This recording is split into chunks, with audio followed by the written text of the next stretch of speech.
here's my glamorous plant propagation setup. You can see it cost me a lot of money and it requires a lot of technical know-how to do this.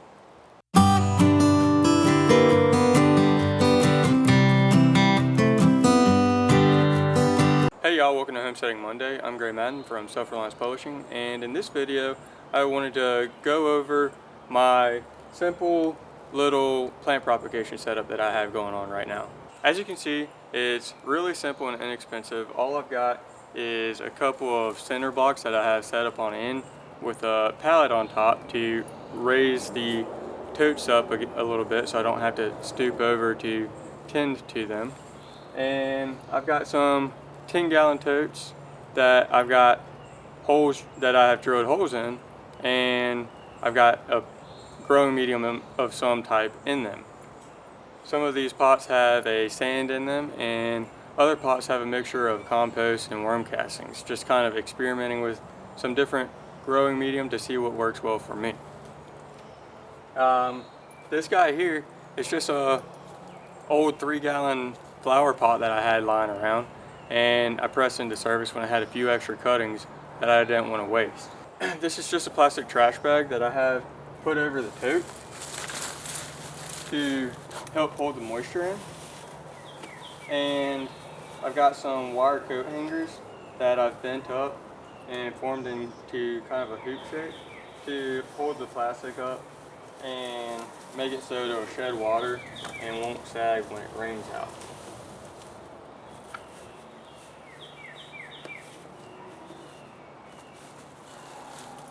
Propagating cuttings is a really good way of producing different types of plants that don't come tree to seed. A lot of your fruit trees, for instance, and some of your bushes are an example of that.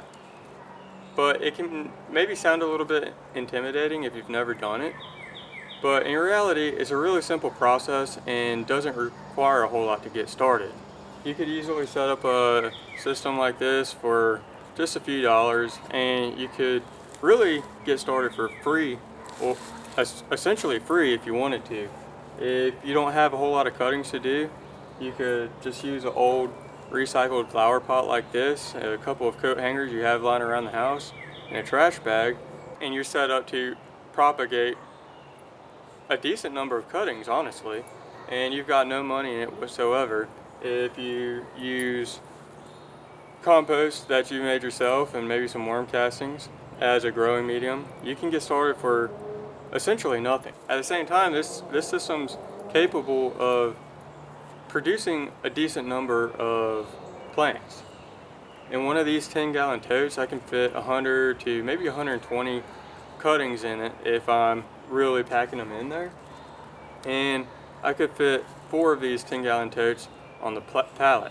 So with just this small amount of space here, I can produce a decent number of plants. And it would be really simple to expand. All I'd have to do is get 2 more center blocks to put on edge, and then 1 more pallet, and I've doubled my area and doubled the number of plants that I can produce. When you're looking at a place to put this system, it's important to put it in a fairly shady location. You don't want this out where it's getting full sun. Otherwise, it's just too much for the cuttings. You're going to want it somewhere where it's pretty shady or gets diffused sunlight. Here, I'm under the drip line of a couple of trees, and so it's basically pretty shady most of the day and might get some diffused sunlight at some points during the day, but it's gonna basically never get direct sunlight. Hopefully this gives you some ideas on how to get started propagating your own plants. Whether you want to get started with just a single flower pot or really dive in and buy a couple of 10-gallon totes and get started with larger quantities. Either way, it's not going to cost you a whole lot. It's a lot of fun, and I'd encourage you to get started. As always, I appreciate every like, every comment, and every subscribe. Thank you for watching, and we will see you next time.